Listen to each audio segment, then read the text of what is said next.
In this book, you will learn how everyday struggles carry timeless wisdom.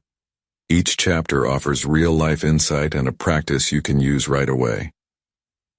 Teachings of the Timeless isn't just a book. It's a journey back to your soul. Teachings of the Timeless. In a world full of noise, constant distractions, and the pressure to keep moving, it's easy to forget the simple, timeless truths that guide us. We live in an age where instant answers and quick fixes are at our fingertips.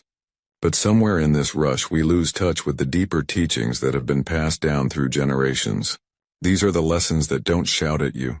They whisper in the quiet moments, in the pauses between breaths, in the stillness where real growth happens. The teachings of the timeless are not bound by age, culture, or circumstance. They are as relevant today as they were hundreds, even thousands of years ago. They are the wisdom that rises when we stop running and start listening. These teachings don't come with a rigid set of rules or formulas. Instead, they invite us to remember who we truly are beneath the layers of expectations and fears. This book is a journey. Not one that takes you to far-off lands or distant times, but one that takes you inward. With every page, you will meet stories of ordinary people just like you, who find themselves at crossroads, facing challenges, and seeking meaning in the messiness of life. Through these stories, we uncover the timeless wisdom that guided them to transformation, from the power of silence to the healing found in nature's rhythms.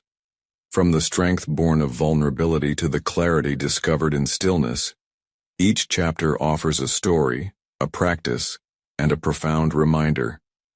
The answers have always been inside you. You don't need to go far to find them. They've been waiting for you to listen. So take a deep breath. Close your eyes if you need to.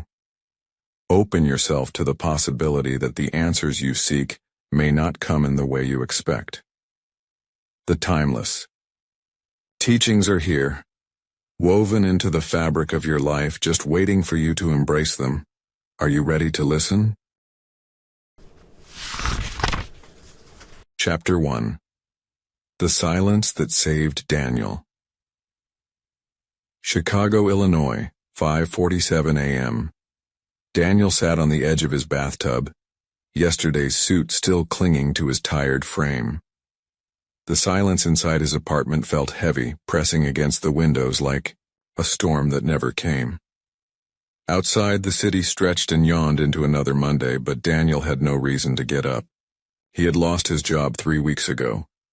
His girlfriend walked out a week later, and for the past 2 nights he hadn't slept. He didn't cry. He didn't eat. He just sat. The cracked tile beneath his feet felt cold and real. Something to anchor him. His phone buzzed on the bathroom floor, lighting up with a name he didn't want to see. His former boss. Daniel stared at the screen, unblinking, until it stopped. He stood slowly, knees aching, and walked outside without knowing why. He ended up at Lake Michigan. The air stung his cheeks. His breath turned to smoke in the early light. Dressed in slacks and dress shoes, he sat on the concrete near the water and let it all crash down. The weight of failure. The echo of everything he didn't say. The shame of not being enough. Minutes passed. Maybe hours. Then a voice spoke. "Most people run from silence," the woman said. Daniel hadn't noticed her before. She sat a few feet away, sipping from a silver thermos wrapped in a worn coat. She didn't look at him when she spoke. But that's where the truth lives. Daniel didn't respond. He didn't need to. The word stuck. When he finally stood, something in him had shifted. Not fixed, not solved, but softened. The silence hadn't broken him. It had met him. Later that week, Daniel picked up a notebook. He began writing. Nothing fancy. Just his thoughts, his fears, his hopes. He didn't rush back into job boards or dating apps. Instead, he returned to the lake each morning before sunrise. The city still buzzed around him, but inside, he found stillness the timeless teaches through silence. In the gaps, in the pauses, it doesn't shout, it whispers. But to hear it, you have to stop running. Stillness isn't the absence of movement, it's the presence of meaning. Daniel would later tell a friend, "The world didn't change, I did." Reality bends when belief begins. Practice. Wake up tomorrow 15 minutes earlier. Sit somewhere quiet. No phone, just notice what you feel. Let silence say something to you. Chapter 2. Ava's Rainstorm Revelation. Portland, Oregon, 4:32 p.m. Ava dashed down Burnside Street, her tote bag pressed against her chest as the rain fell in heavy sheets. Her shoes splashed through puddles, and her coat clung to her skin. She didn't have an umbrella. The sky had broken open an hour ago, and now it felt like the whole city was drowning. Her phone buzzed again. Another message from her ex. Ava shoved the phone deep into her pocket, her heart pounding with frustration. The breakup was his idea, but the silence afterward? That was all her. She couldn't talk about it yet. Not to her sister, not to her friends. The shame was too fresh, too painful. She had always prided herself on being the one with it all together, the one who smiled when everything else was falling apart. But today, she wasn't smiling. She was trudging, soaked through and lost in her thoughts. Her breath came in shallow clouds. She kept walking, no destination, no purpose, just moving. A corner turned, and suddenly, she found herself standing under an oak tree, the rain pounding above her, just as relentless as the emotions she tried to suppress. Then the tears came. For the first time in weeks, Ava didn't stop them. She let them fall freely. No pretending, no holding back. Her heart ached with the release. A car passed by slowly, a child peering out the window. Ava's eyes met theirs, and in that moment something inside her broke free. She didn't care anymore. The world was too big, too messy, and she was too small to keep pretending. And then she laughed. It wasn't pretty, it wasn't polite. It was deep, belly-shaking laughter. Here she was, crying under a tree, her sweater drenched, holding a vegan sandwich like it could hold her life together. That was the turning point. For the first time, Ava realized she didn't need to hold it all together. She didn't need to be perfect. Life was messy, and she was allowed to fall apart. The rain wasn't an enemy. It was a companion.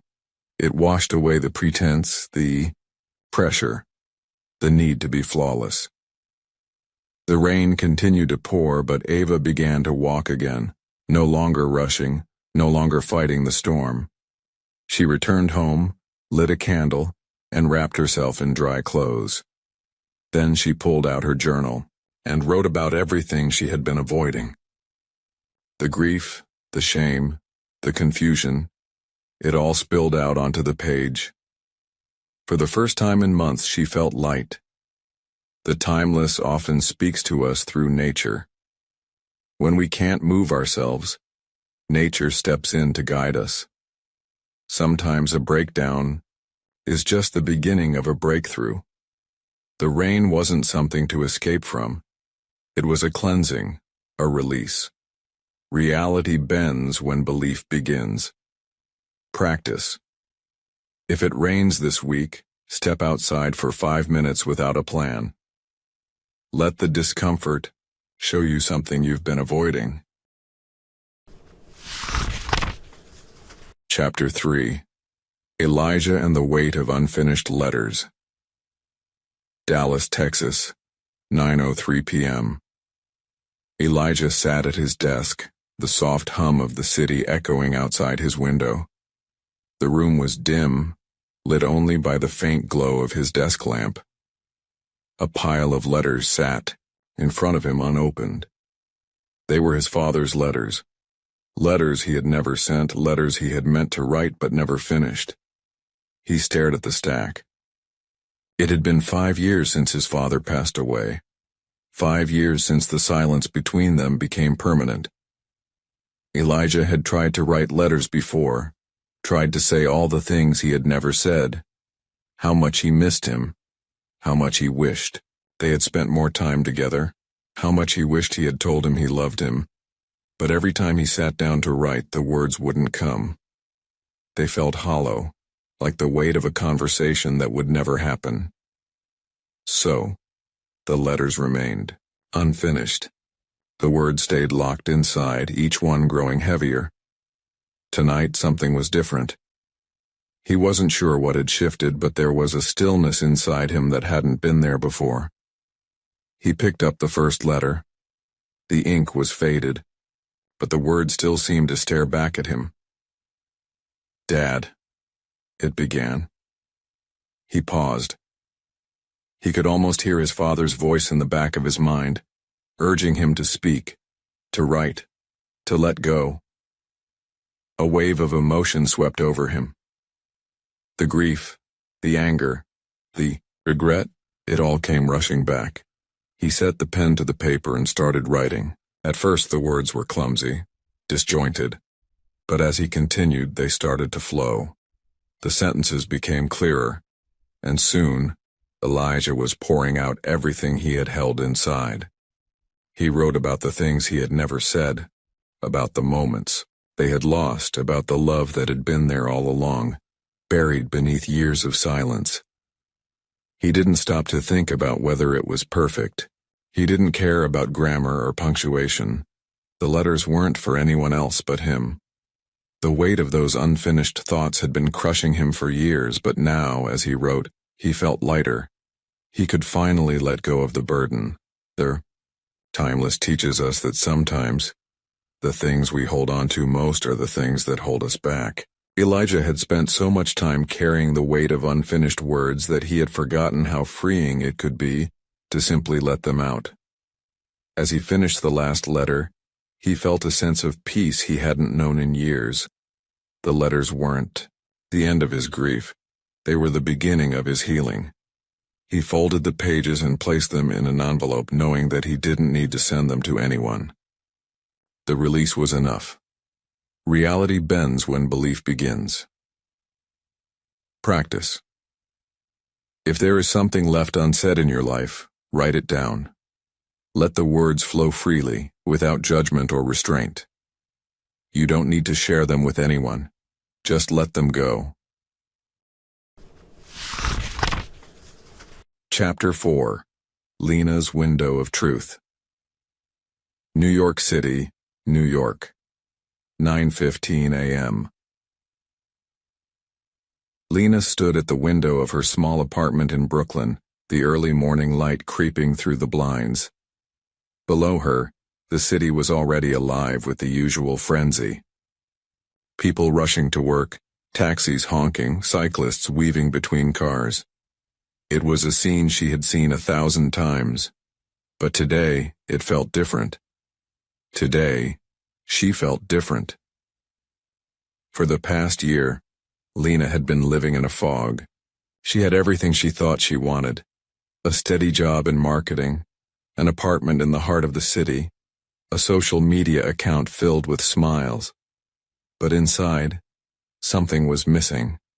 She had been pushing it down, distracting herself with work, dinner parties, and the constant buzz of her phone, but now standing at the window, staring at the chaos below, it felt impossible to ignore any longer. Her mind replayed last night's conversation with her best friend, Mia. They had sat over wine, laughing, talking about the future. Mia had asked a simple question. "Lena, are you happy?"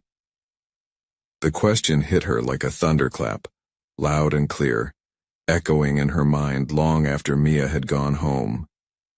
"Are you happy?" Lena had smiled and shrugged it off, but deep down the truth had already started to seep in. She wasn't happy. Not really. She had been living a life of routine and expectations, checking off boxes but never feeling truly alive. She had been running on autopilot, pretending everything was fine when she was slowly losing touch with herself. The wind outside picked up, rustling the leaves of a nearby tree.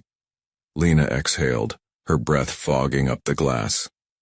She placed her hand against the cool window, feeling the contrast between the warmth of her body and the chill of the glass. It reminded her of how she had been living, warm on the outside, cold and distant on the inside. But in that moment, she realized something. She had the power to change. She didn't need to keep pretending. She didn't need to stay stuck in a life that no longer felt true. She could open the window of her mind and let the truth in. She could start living for herself, not for anyone else's expectations. Lena turned away from the window, her heart racing. She walked to her desk, picked up her journal, and started writing. She wrote about the fear she had been hiding, about the longing to break free, about the freedom she craved. With every word, the fog began to lift. She didn't have all the answers yet, but for the first time in months, she felt something stirring inside her. A quiet knowing that she was on the right path. Sometimes, the truth doesn't shout. It waits. It lingers in the spaces between our thoughts and the stillness we avoid. But once we listen, once we open the window to our hearts, it can change everything. Reality bends when belief begins. Practice. Take 5 minutes today to sit in silence and ask yourself, am I living in alignment with my true desires? Let the answer come to you without judgment or rush. Write it down. Chapter 5. Julian's Coffee Shop Collapse. Austin, Texas, 9:17 a.m. Julian stood behind the counter, watching the coffee machines hiss and steam, the aroma filling the small shop. His hands moved automatically, but his mind was somewhere else. The line of customers was long, but none of them noticed. None of them could see the cracks beginning to form beneath his smile. 2 months ago, this coffee shop was his dream. He'd saved for years, put in countless hours, and finally opened the doors to something he believed in with all his heart. But today, the shop felt heavy. The numbers didn't add up. The customers didn't come in as often. He'd had to let go of 2 employees last week. Julian's mind raced as he handed a latte to a regular, smiling, despite the tension that squeezed his chest. As soon as the door closed behind her, his phone buzzed. Another notification.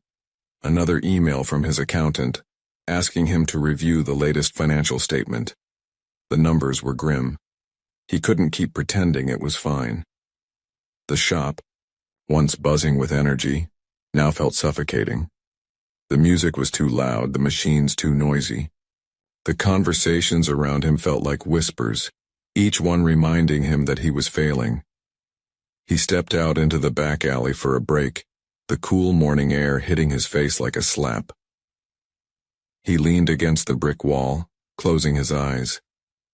The weight of the shop, of his dream, pressed on him like an avalanche. A few deep breaths, but they didn't help. The crushing feeling remained. A voice interrupted his thoughts. Need a moment? It was Beth, his barista, standing in the doorway with a concerned look on her face. She wasn't just his employee, she was a friend. A reminder of why he'd started this in the first place. Yeah, I'm just trying to figure it all out. Julian's voice broke slightly. He had been holding it together for so long, but now, the dam was breaking. Beth stepped closer. You've built something beautiful here, Julian, don't forget that. But you don't have to carry it alone. For the first time that morning, Julian let the tears come. He didn't want to be the strong one anymore. He didn't want to Pretend he had all the answers. In that moment, the weight of the failure, the fear of letting go, was too much. But it wasn't a collapse. It was a release. Beth put a hand on his shoulder. We're here. We've got this. Together. As Julian wiped his eyes and looked at his friend, something shifted. The panic wasn't gone, but it didn't feel like it was swallowing him anymore. Sometimes it wasn't about having it all figured out. It was about leaning on the people who cared.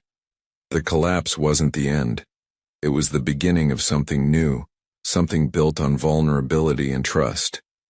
The Timeless teaches us that success isn't about perfection. It's about resilience, about knowing when to break and when to rebuild. Sometimes falling apart is just the first step to coming back stronger. Reality bends when belief begins. Practice. Today, ask for help. Whether it's a friend, a coworker, or a family member, let someone else in. You don't have to carry the weight alone. So, Chapter 6. Nora's Breath in a Busy World. New York City, 7:15 a.m. Nora weaved through the crowded streets of Manhattan, her eyes fixed ahead, her pace fast and determined. The subway had been delayed, and now she was running late to a meeting she didn't even want to attend. Her phone buzzed relentlessly in her bag. Emails, notifications, messages from colleagues, and yet, none of them mattered. Not today. Not right now. Her mind raced as she hurried to the office. The city was alive, buzzing with energy, but inside Nora felt like she was losing control. Each step felt heavier, the noise of honking cars and conversations feeling like a tidal wave crashing around her. She had always been good at juggling. She could balance work, relationships, and self-care like a pro. But recently, the balance felt off. She felt scattered, pulled in every direction. Her breath was shallow, her thoughts a blur. As she rounded the corner by Central Park, Nora stopped abruptly. A street performer was sitting on the sidewalk playing a guitar. The sound was soft, almost like a whisper in the chaos, yet it cut through the noise around her. For the first time that morning, Nora felt the urge to pause. She leaned against the wall, closed her eyes, and listened. The music filled her, slowing down the frantic pace of her mind. The world continued around her, but for those few minutes, it didn't matter. She wasn't rushing, she wasn't fighting for control, she was just breathing. A couple of minutes passed. Then, without thinking, Nora took a deep breath and another. Slowly, her shoulders relaxed. The tension she hadn't even noticed melted away. Her mind cleared. The noise of the city seemed distant. In that brief pause, she realized something. She had been forgetting to breathe. She thanked the musician quietly, slipped some change into his guitar case, and continued on her way. But something had shifted. The world was still loud, still moving, at 1,000,000 miles per hour. But Nora wasn't in a race anymore. She didn't have to keep up with the chaos. She could choose to slow down. She could choose to breathe. The Timeless teaches us that we don't have to fight the current of life. Sometimes we just need to pause, breathe, and be present. Even in the busiest moments, there's space to find stillness. Our power doesn't come from constantly pushing forward. It comes from knowing when to rest and recenter. Reality bends when belief begins. Practice. Today, take 3 intentional deep breaths every time you feel overwhelmed. Breathe in through your nose, hold for a second, then exhale slowly. Let it ground you. Let it remind you that the moment is enough.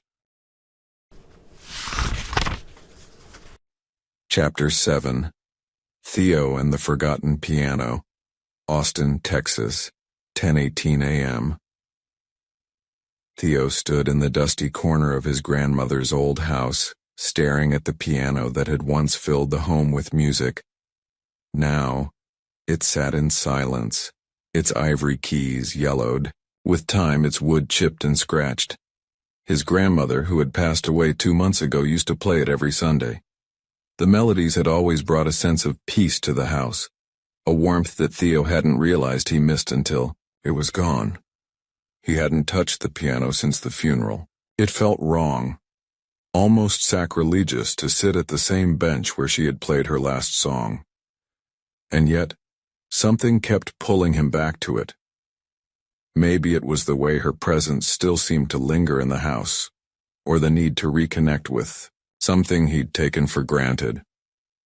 Theo took a deep breath, his fingers brushing over the cracked wood of the piano. He had never been particularly good at playing. His grandmother had taught him the basics when he was young, but he hadn't played in years. Still, the temptation to touch those keys, to hear the sound of her music once again, was too strong to resist. He sat down slowly, hesitated for a moment, then pressed down on the first key. A flat, dissonant sound echoed through the empty room. Theo winced but kept going. He pressed a few more keys, trying to remember the chords his grandmother had taught him.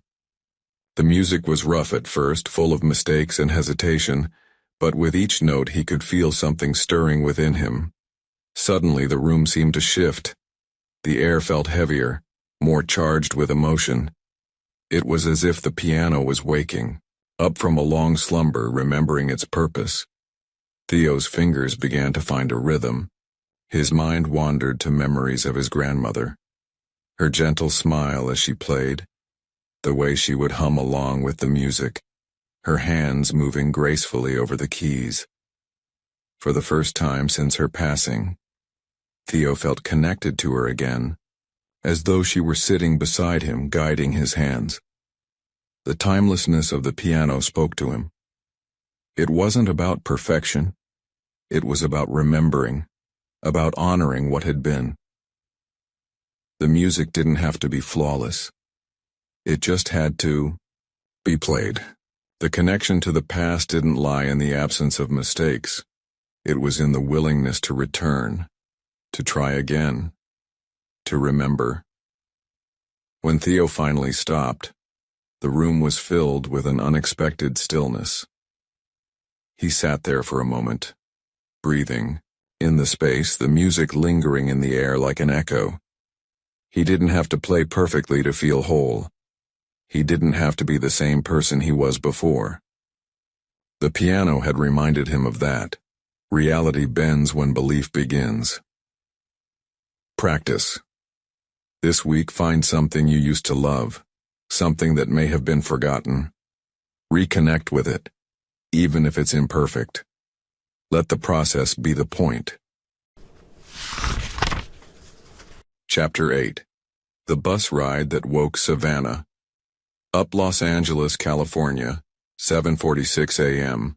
Savannah sat near the back of the bus, her headphones in, staring out the window as the city rumbled past. The bus swerved around potholes, and the morning sun broke through the smog in golden streaks. It was another ordinary day, another endless commute. The same street signs, the same faces, the same gray feeling in the pit of her stomach. Her phone buzzed. A notification. It was a work email. She groaned, her thumb flicking over the screen without thought. Deadline after deadline, another meeting, another project. Savannah had become a machine, moving through her life on autopilot, pushing her needs to the bottom of the list. She thought she was doing okay, busy, productive. But inside, she was drained. She looked around at the other passengers. Their faces buried in their phones or lost in thought, and for the first time something inside her clicked. Everyone was running. But running from what? The bus made a sharp turn, and Savannah's gaze landed on a woman sitting across from her. The woman was reading a book. But what caught Savannah's eye wasn't the book. It was the way the woman was holding herself. She wasn't hunched over in exhaustion or glued to her phone. She was calm, relaxed, present. It hit Savannah like a wave. This woman wasn't trying to escape her life, she was living it. The realization was sharp and sudden, as if the universe had tapped her on the shoulder and said, "Wake up." Savannah sat up straighter, suddenly aware of her own body, her own breath. She pulled out her phone and turned it off.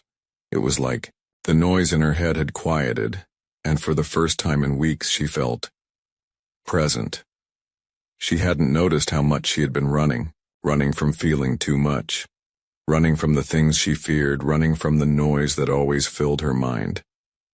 She had been running for so long that she had forgotten how to stop, how to just be. The bus jolted again as it reached her. Stop. Savannah stood up, feeling lighter, as if something inside her had shifted. She wasn't going to work to rush through her day anymore. She wasn't going to live like a robot. The next time she caught the bus, she would sit with intention, with presence. Life wasn't just about surviving, it was about experiencing, living it. Savannah realized she had been living like she was waiting for something to happen, when, in reality, she had been missing everything in between. Sometimes the universe doesn't shout to get your attention. Sometimes it whispers. On a bus, on a regular morning, in the middle of traffic, in the quiet we find our answers. Reality bends when belief begins.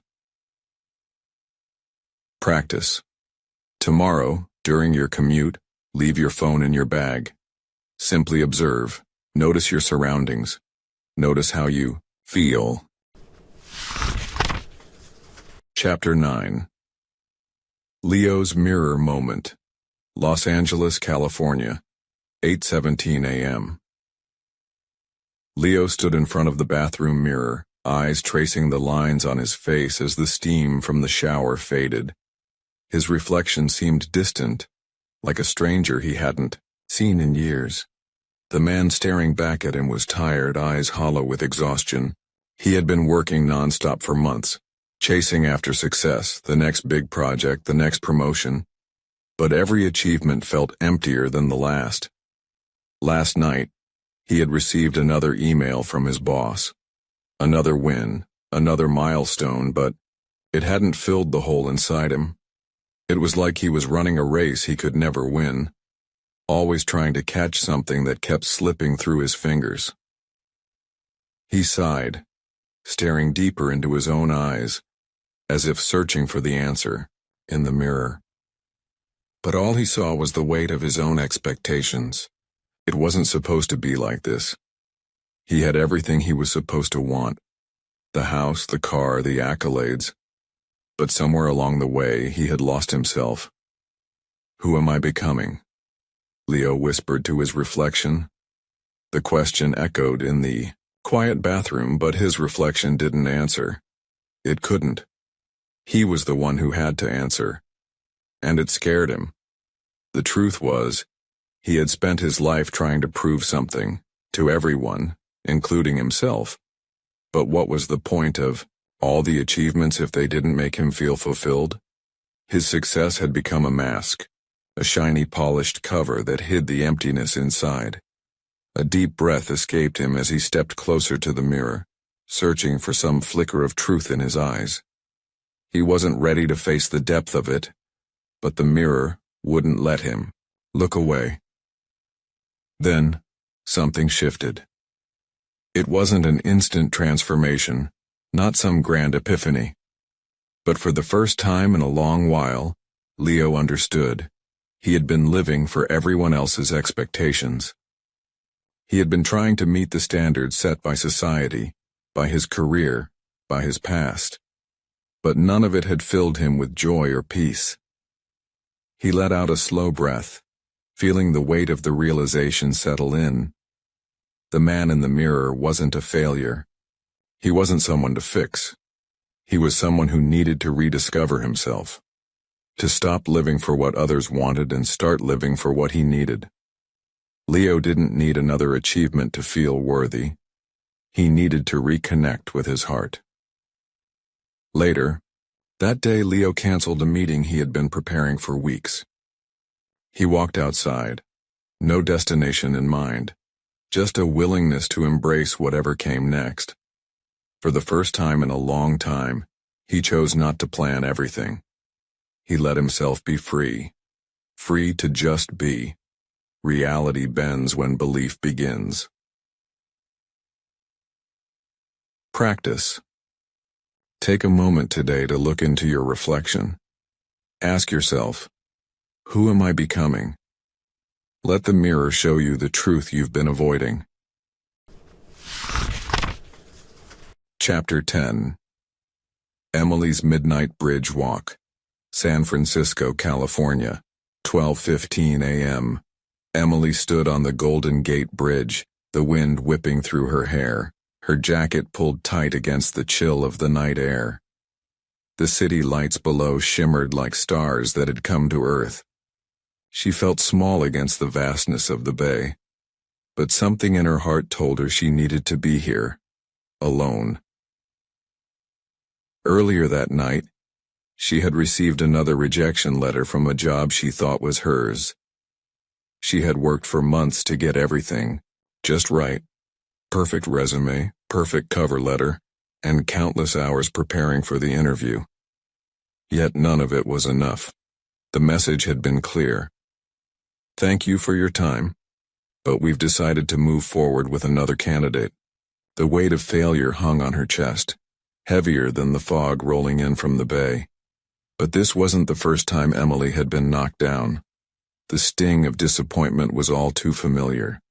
She had faced it throughout her life. Failed relationships, projects that fell apart, and opportunities that slipped through her fingers.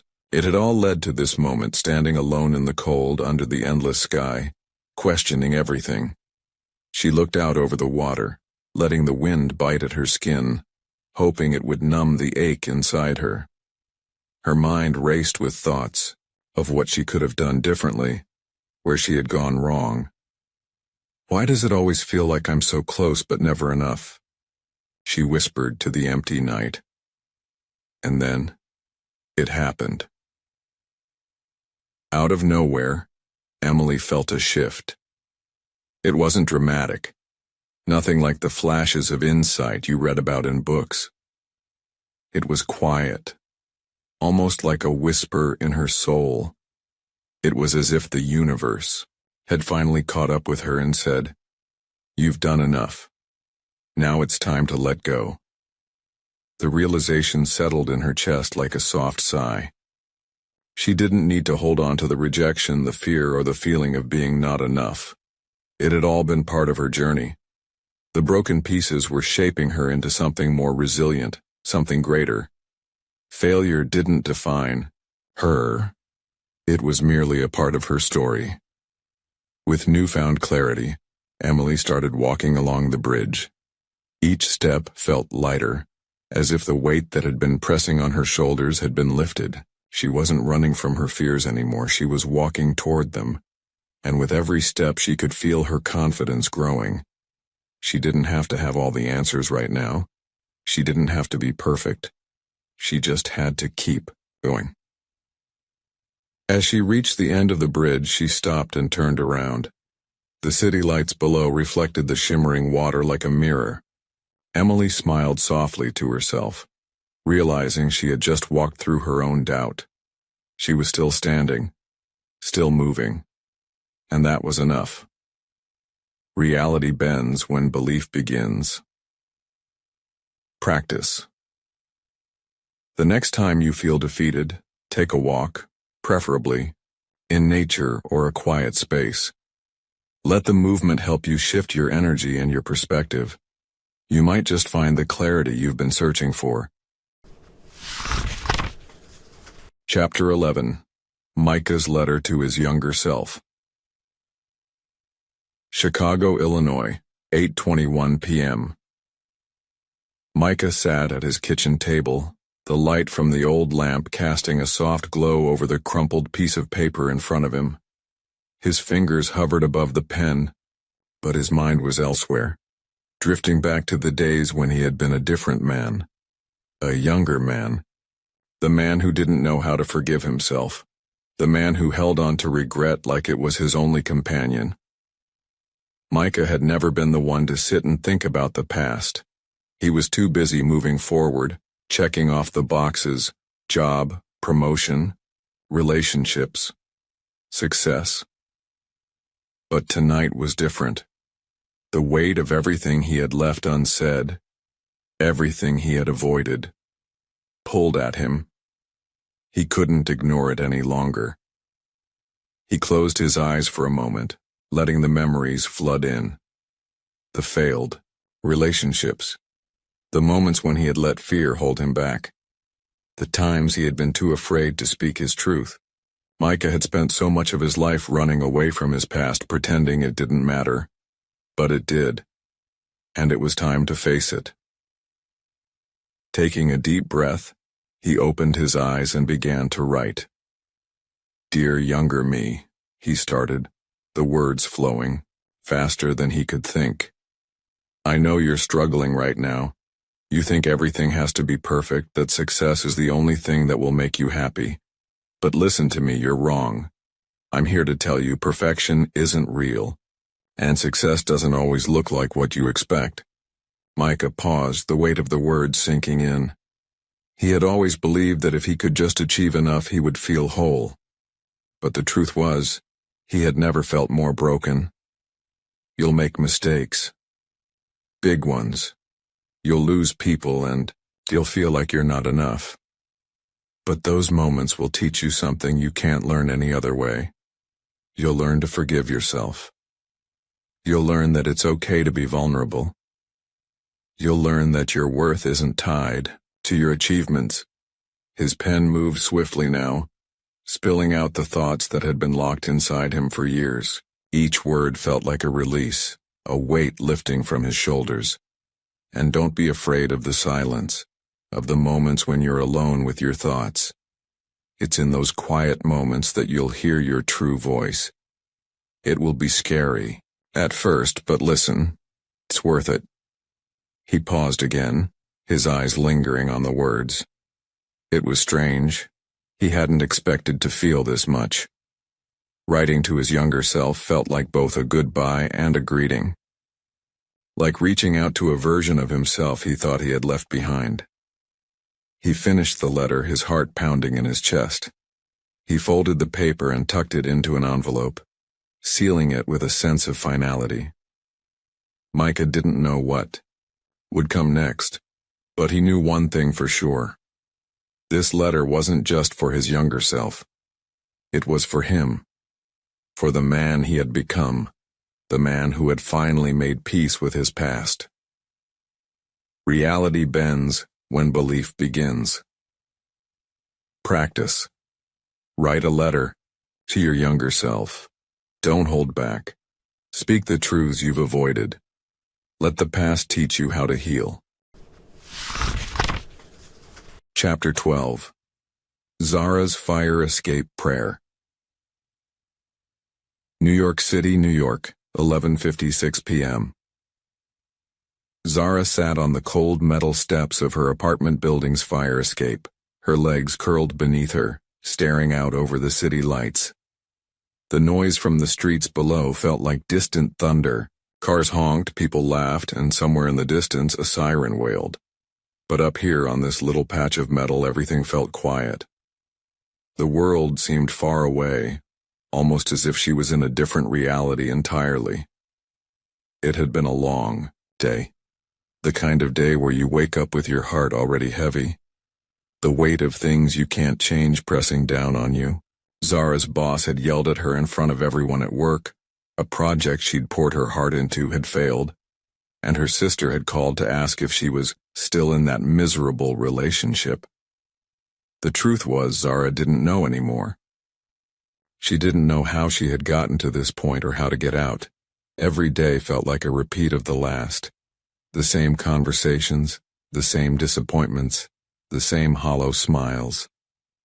Sitting there on the fire escape, she wanted to scream. She wanted to break down. But she couldn't. So instead, she did the only thing she could think of. She prayed. Zara wasn't religious. She didn't follow any specific practice, but tonight, as the cool breeze rustled the trees below, something deep inside urged her to speak the words that had been building up inside her for months. "Please show me the way," she whispered into the night, her voice barely above a breath. "I don't know how to fix everything. I don't even know where to start, but I need help. I can't do this alone anymore." The words felt like a release, as if a valve inside her had opened, letting out the pressure she hadn't even realized she'd been carrying. Zara took a deep breath, watching as the city around her buzzed and pulsed with life. She didn't feel different. She didn't feel better, but something had shifted.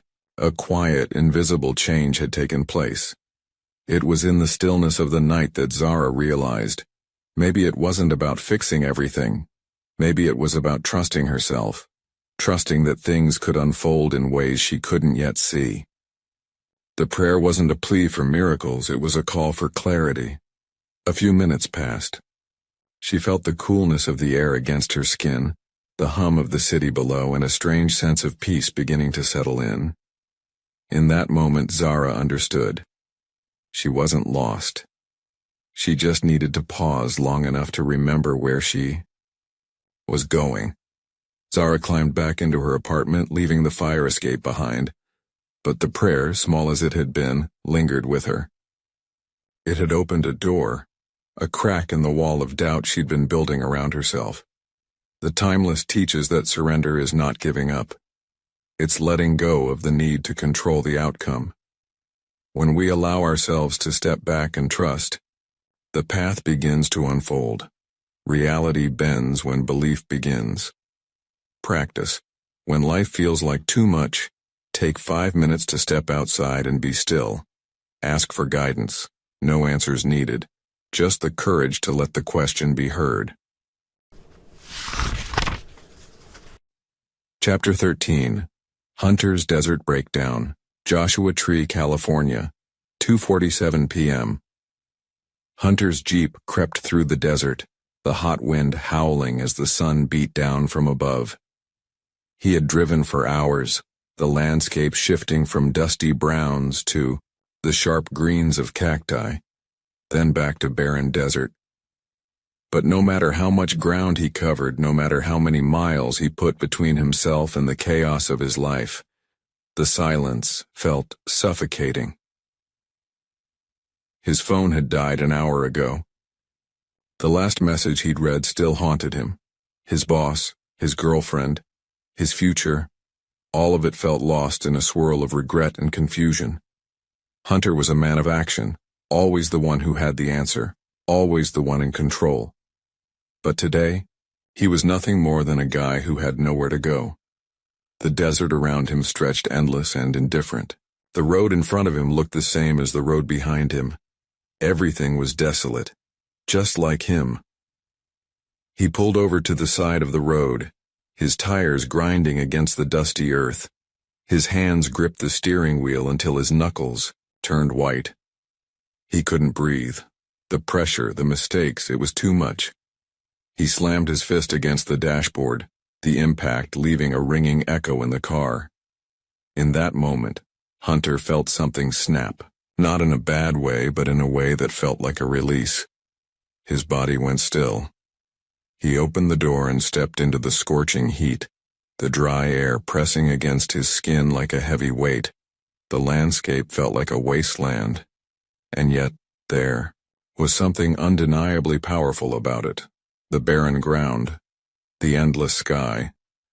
It was as if the desert was offering him a place to break down, to fall apart, to surrender. He stared into the distance, the air vibrating with heat, and for the first time in a long time, Hunter realized he didn't have to have it all figured out. Not today, not tomorrow, not ever. The desert didn't demand perfection. It didn't expect him to know everything. It just existed as it was, broken in some places, still whole in others, just like him. Hunter sat down on the edge of the road, letting the heat sink into his bones. He didn't speak, didn't move. He just let himself be. After a long while, he got up and walked back to his jeep. He took a deep breath and looked around. The sun was still high, but the air had shifted. Something had changed, maybe not outside of him, but inside. The desert, in its brutal simplicity, had reminded him that not all things need to be fixed. Sometimes you just have to be. Reality bends when belief begins. Practice. Find a place where you can sit in silence for a few minutes. Let the world move around you, but choose to simply be. No answers, no rush, just presence. Chapter 14. Carmen's One-Eyed Sunrise. New York City, New York, 6:03 a.m. Carmen had always been an early riser. Her alarm clock didn't need to go off. She woke naturally, like the rhythm of the city. But this morning the sunrise felt different. As she stumbled out of bed, her mind felt thick with the fog of sleepless nights and unanswered questions. Her life, once full of bright ambitions and confident strides, now felt like a labyrinth of confusion and fear. She hadn't seen the sunrise in weeks. Not properly anyway. She was used to running out the door, coffee in hand, rushing to meetings, checking off tasks. The sun to her had become nothing more than a fleeting backdrop to her chaos. But today she found herself sitting by the window, a mug of coffee steaming in her hands as she watched the early morning sky brighten slowly, like someone peeling away layers of darkness. Carmen squinted through the haze of morning light. One eye still blurry from sleep, she focused on the horizon. The sun peeked through the clouds, casting a strange one-eyed glow over the city. It was almost as if it had something to say, something it had been trying to whisper to her for months. She sighed and leaned back, letting her shoulders relax for the first time in ages.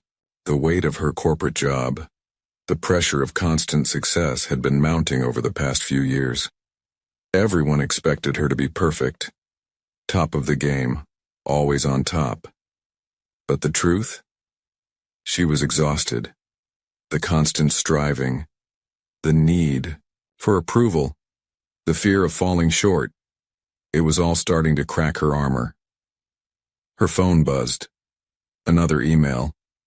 Another deadline. Another demand.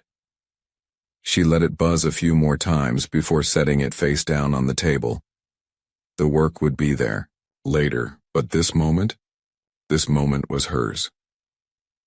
As Carmen sat in the soft glow of the one-eyed sunrise, she began to let go. She didn't need to have it all together.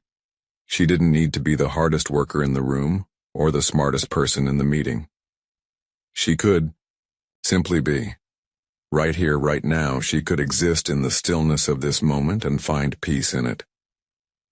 The world outside her window buzzed on, but Carmen realized that she didn't need to chase after it anymore. She could take the time to slow down, to breathe, to allow herself to rest. The sunrise wasn't just a new day, it was a reminder. A one-eyed reminder that there was beauty in imperfection, that even the sun had moments when it appeared uncertain. And that was okay. Reality bends when belief begins. Practice. Tomorrow morning, take 5 minutes before you start your day. Look at the sky, whether it's cloudy, sunny, or rainy, and let the world just be. Breathe in the stillness, even if it's for a few seconds. Chapter 15. Darius and the Sound of Forgiveness. New Orleans, Louisiana, 6:22 p.m. Darius stood at the edge of the Mississippi River, watching the water flow sluggishly under the fading light of dusk. His hands were shoved deep in the pockets of his worn jacket. His eyes narrowed at the ripples in the water. A soft breeze stirred the edges of his shirt, but his heart felt heavy, stuck in a place he couldn't escape. It had been 2 years since the argument. The words they exchanged still echoed in Darius's mind, sharp and unforgiving. His father, the man who had taught him everything about resilience, had become a stranger to him after that day. The years of silence since then had turned his grief into a bitter ache. Each time Darius saw his father's name flash on his phone, he didn't answer. He didn't know how. The anger was too deep, the wound too fresh. Tonight, however, was different. The weight on his chest felt unbearable. Darius had tried to ignore it, but the city's soft hum, the river's slow pull seemed to coax the raw emotion to the surface. The sound of the river rushing beneath him wasn't just the water. It was the sound of his own resistance, his refusal to forgive. He reached into his pocket and pulled out his phone. One unread message from his father. No words, just a simple, "Can we talk?" Darius clenched his jaw. His heart raced. The silence between them had been suffocating, and yet, in that moment he realized that the silence was what had been holding him captive. Without thinking, he dialed the number. The phone rang twice before his father's voice came on the line. "Darius," his father's voice crackled. "I've been waiting to hear from you." The words caught in his throat, but Darius didn't hang up. The river's sound filled his ears, but it wasn't the water anymore. It was the space between him and his father. The silence was loud now, almost deafening. His father wasn't asking for forgiveness, and neither was he. But in that moment, Darius felt something shift. It was as though forgiveness wasn't something you waited for. It was something you gave even if you didn't feel ready. "I'm here," Darius said, his voice thick with emotion. The sound of his own voice felt new, unfamiliar. It was the first time in years he had truly spoken to his father without holding back, without the anger that had kept them apart. They talked for nearly an hour, not about the past or the argument, but about life, about regrets and new beginnings. Neither of them had the perfect words, but somehow, that was enough. When they hung up, Darius felt lighter. Not fixed, not healed, but free. The river still flowed before him, but now it didn't carry the same weight. He realized that the sound of forgiveness wasn't always loud and dramatic. Sometimes it was quiet. It was a small shift, a moment when you let go, even when the pain still lingered. Reality bends when belief begins. Practice. Reach out to someone you've been holding a grudge against. It doesn't have to be a grand gesture. Just speak, even if it's small, even if it's messy.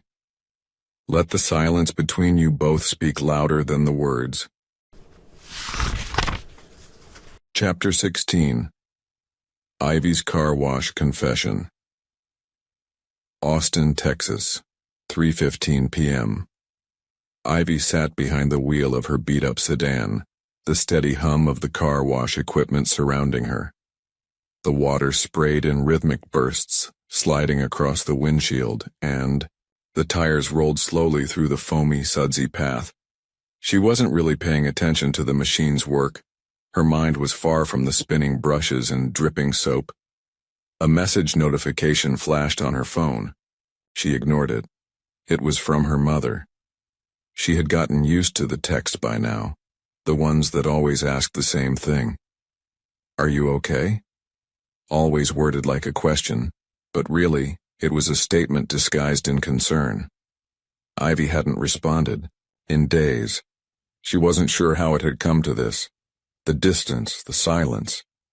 It wasn't that she didn't love her mother, but after everything that had happened, she wasn't sure how to love her anymore. Years of sacrifice, of trying to be perfect, of doing things to please her, had finally left Ivy with a question. Who am I without the weight of her expectations? The car wash machine moved on, relentless in its work. The foam on the windshield swirled, blurring her vision as the water poured over everything, cleaning, rinsing, but somehow leaving more questions in its wake. Ivy's hands gripped the wheel tightly, knuckles white. She didn't want to talk to her mother. She didn't even want to talk to anyone. For years she'd kept everything hidden, her fears, her dreams, her pain, burying them under a veneer of calm. She was always the strong one, the put-together one, the one who handled things. But now, sitting in her car, with the water streaming down and the world outside washing away the dirt, she felt like everything was unraveling. And then something inside her shifted. The sound of the car wash, the rhythm of the brushes, the water spraying over the car. It all faded into the background, and she heard something quieter, something more persistent. Her own voice echoing in her mind.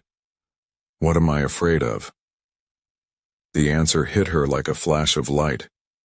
She was afraid of being seen, afraid of being vulnerable, afraid of being too much or not enough, all at the same time. She had spent years hiding her truth, trying to be everything everyone needed until she lost sight of who she was. The car wash finished and the machine beeped, signaling the end. Ivy sat there motionless for a moment. She didn't feel any more fixed than she did before, but something had changed. She finally understood. To move forward, she couldn't keep hiding. The answers she sought wouldn't come from being perfect, from being enough. They would come from being real, from allowing herself to show up with all of her mess, all of her flaws, and all of her brokenness. As Ivy drove away, the sun peeked through the clouds, casting light across the wet pavement. She took a deep breath, steadying herself. Reality bends when belief begins. Practice. The next time you feel the urge to hide or pretend, take a moment to pause. Close your eyes and ask yourself, what am I afraid of right now? Let the answer come without judgment, then sit with it. You don't need to fix anything in that moment, just allow yourself to be honest with yourself. Chapter 17. Noah's Pause in the Produce Aisle. Los Angeles, California, 10:24 a.m. Noah stood in the produce aisle, staring at the avocados like they were an unsolved puzzle. The fluorescent lights above flickered, humming as if the store itself was exhausted. His cart was full, bananas, spinach, almond milk, but the avocados had him stuck. He reached for one, then pulled his hand back. Too soft, too firm. Too much like the choices he had been making for the last few months. Unsure, overthinking, paralyzed. His phone buzzed. Another reminder about a meeting, a deadline, an email he had to send. He glanced at it briefly before slipping it back into his pocket, feeling that familiar knot in his chest. He didn't want to go to the meeting. He didn't want to answer the emails. He didn't want to do any of it. He was burnt out, and he had been for weeks, maybe longer. But the pressure kept building. His boss, his colleagues, his family, all waiting for him to keep it together. A voice broke his spiral.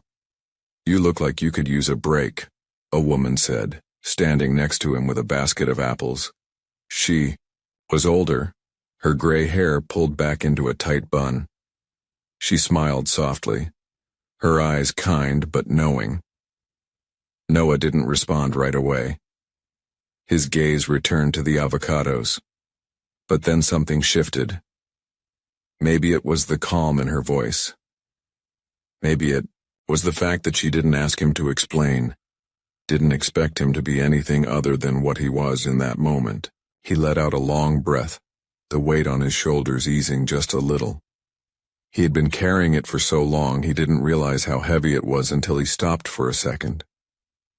"Sometimes," the woman continued, her voice gentle, "we get so caught up in making the perfect choice, we forget that the imperfect choice can be just right." Noah blinked, turning to look at her. She wasn't lecturing him. She wasn't offering advice, just speaking truth in a way that didn't ask for anything in return. He felt like she had just handed him a lifeline. He grabbed an avocado. Not too soft, not too firm, but just right. And for the first time in weeks, Noah allowed himself to feel something other than the weight of expectations. He could let things go, just for a moment. The world wasn't going to fall apart if he didn't have it all figured out.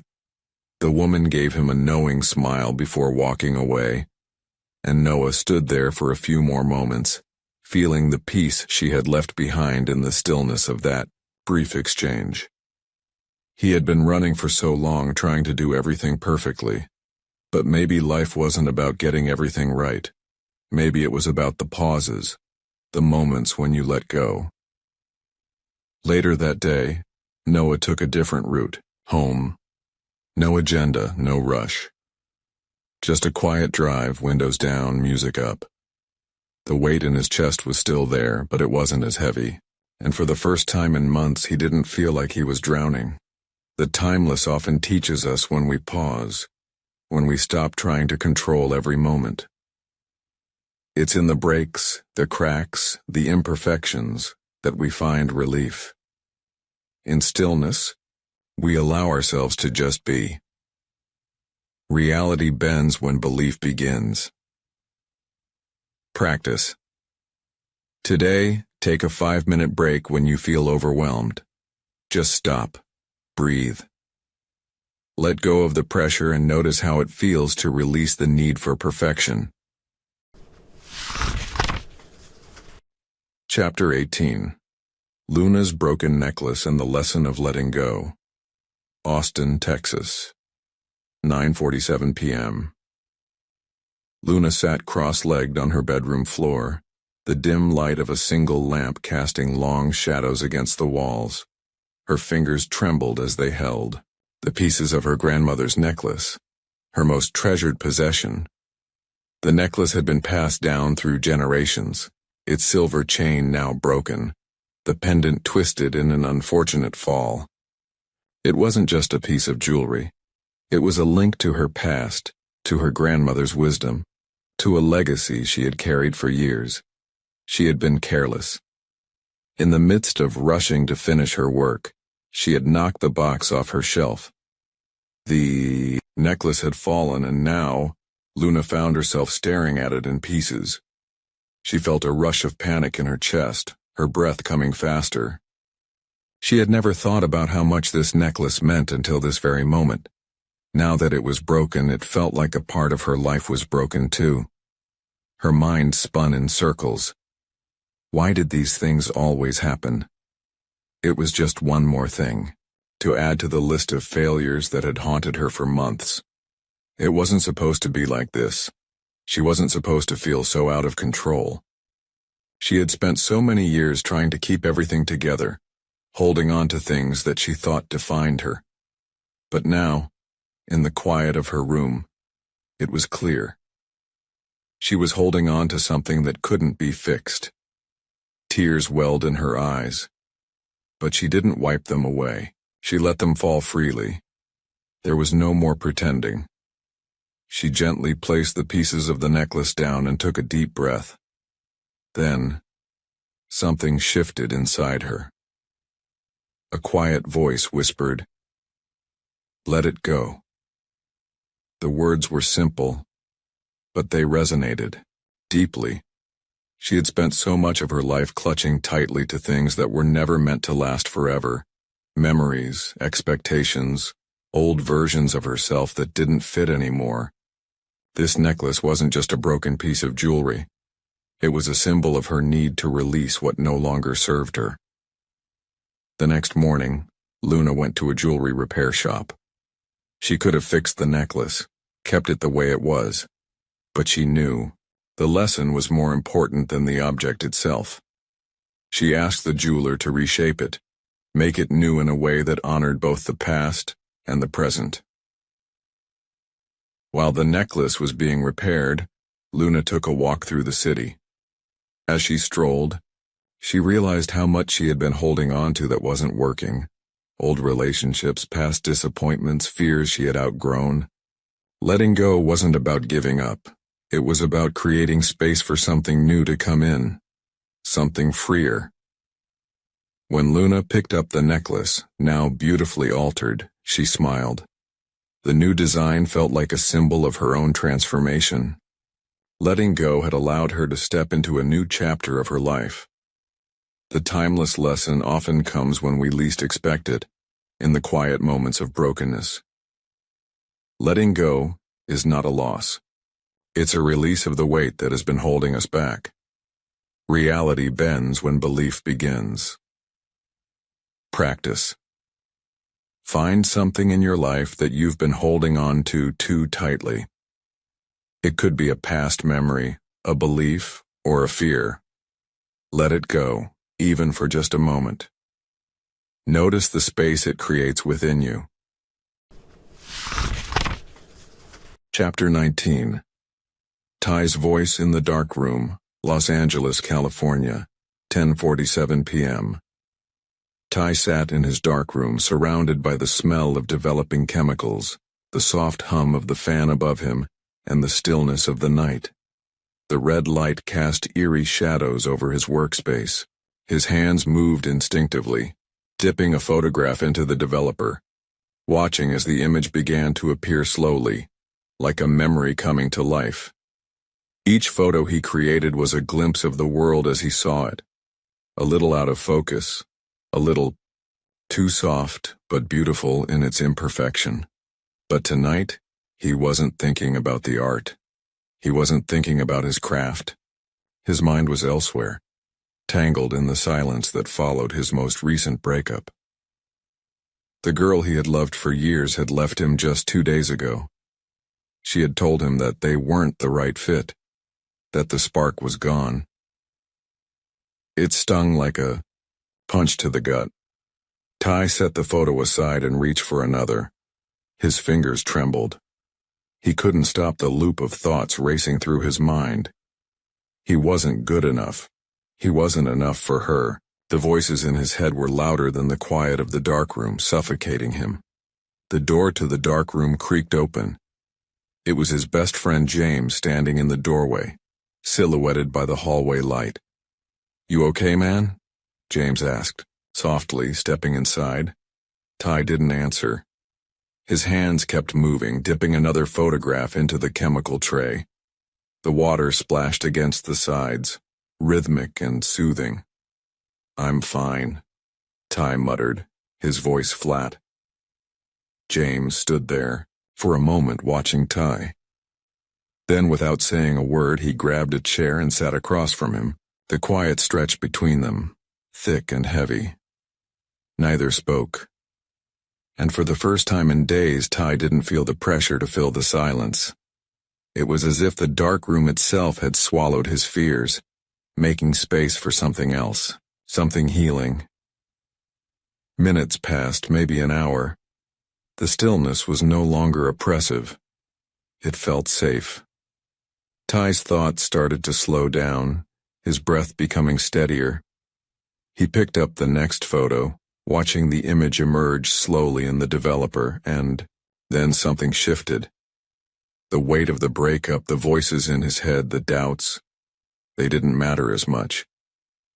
Ty realized something he hadn't understood before. Silence wasn't his enemy.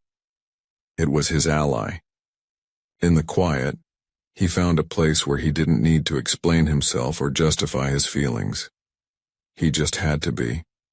Finally, James spoke. "You don't have to have it all figured out right now. We never do."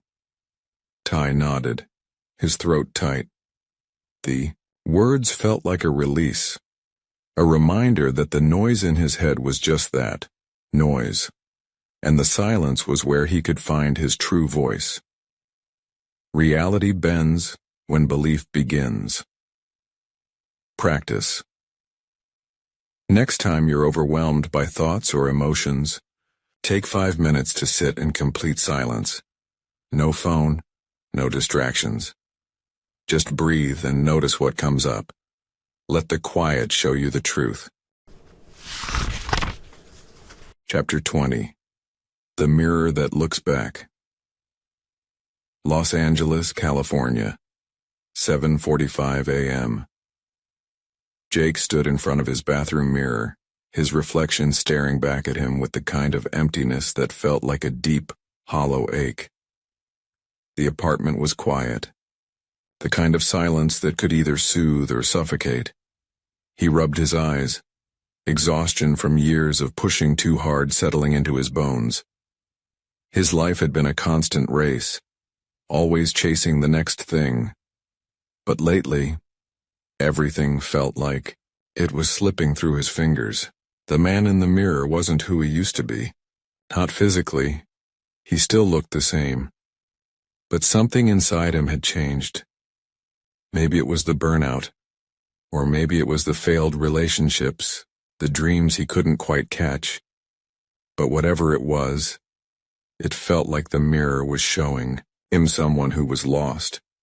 A soft knock on the door interrupted his thoughts. It was his best friend Sarah, who had been trying to reach him for weeks. She had seen the change, everyone had. But Jake was avoiding the hard conversations, the ones that made him face himself. "Jake, you okay?" Sarah asked, standing in the doorway, her concern evident in her eyes. She knew him better than anyone, and today she wasn't just checking in. She was trying to save him from the downward spiral he was slipping into. Jake didn't answer right away. Instead, he turned back to the mirror, studying his reflection once more. What had happened to him? Where had the spark gone? The man he saw staring back at him wasn't a version of himself he liked. There was no energy, no excitement. Just an empty shell of a man who had forgotten how to dream. Sarah stepped inside and gently placed a hand on his shoulder. "Jake, you've been running for so long you've forgotten how to stop." Jake shook his head. "I don't know how. If I stop, I'll have to face everything I've been ignoring. I'll have to face me." Sarah smiled softly. "That's exactly what you need to do. The truth isn't in the running. It's in the stillness. It's in the mirror." The words hit Jake harder than he expected. They echoed in his chest, vibrating against his ribs. He had been avoiding that reflection for so long because he didn't want to see what was inside. But the truth was, the mirror wasn't just a reflection of his face. It was a reflection of everything he had been avoiding. His fears, his insecurities, his regrets. And the longer he ignored them, the louder they became. Jake took a deep breath and turned back to face the mirror again, this time with a different kind of awareness. He wasn't just looking at the man who had burned out. He was looking at a man who could choose to rebuild, to start again. It wasn't too late. Maybe the man in the mirror is who I'm supposed to be, he thought. Maybe this is the version of me that's been waiting all along. The stillness didn't feel as suffocating anymore. It was quiet, yes, but it was also powerful. Jake realized that sometimes the most important conversations are the ones we have with ourselves. The mirror didn't lie. It reflected back who we are and who we can be. Reality bends when belief begins. Practice. Spend 5 minutes in front of the mirror today. Really look at yourself, not just your face, but what you're feeling beneath the surface. Acknowledge the person you've become and the person you're becoming. Conclusion. As you turn the final pages of this journey, remember that the timeless teachings are not just abstract concepts. They are real, raw, and ready to guide you through life's messiest moments. Whether it's the silence that heals or the rain that reveals, each lesson from this book is an invitation to dive deeper into your own story. The truth is, we're all searching for meaning, for connection, and for the wisdom that can carry us through the highs and lows of life. But what if that wisdom isn't hidden in some far-off place or distant future? What if it's right here, right now, waiting for us to slow down, look closely, and embrace the lessons that are already unfolding around us? Life doesn't need to be perfect to be meaningful. We don't need to have all the answers to begin. Just like Daniel in the silence of the lake or Ava in the rainstorm, all we need is to show up, just as we are, and trust that the timeless teachings will find us. In stillness, in nature, in moments of discomfort, and in the everyday chaos, these lessons are here, offering us the space to heal, grow, and transform. The key is simple. Reality bends when belief begins. When you choose to believe in the power of the present moment, in the quiet whispers of the world around you, everything changes. Your perspective shifts, your heart opens, and the impossible begins to feel possible. So, as you step away from these pages, take with you the practice of being present, embrace the uncomfortable, dance in the rain, and most importantly, allow yourself the grace to fall apart when you need to. Through it all, remember that the timeless teachings are never far. They are waiting for you to listen, to grow, and to live in a way that feels true to who you are. Reality bends when belief begins, and with every step forward, the world will begin to shift in ways you never imagined.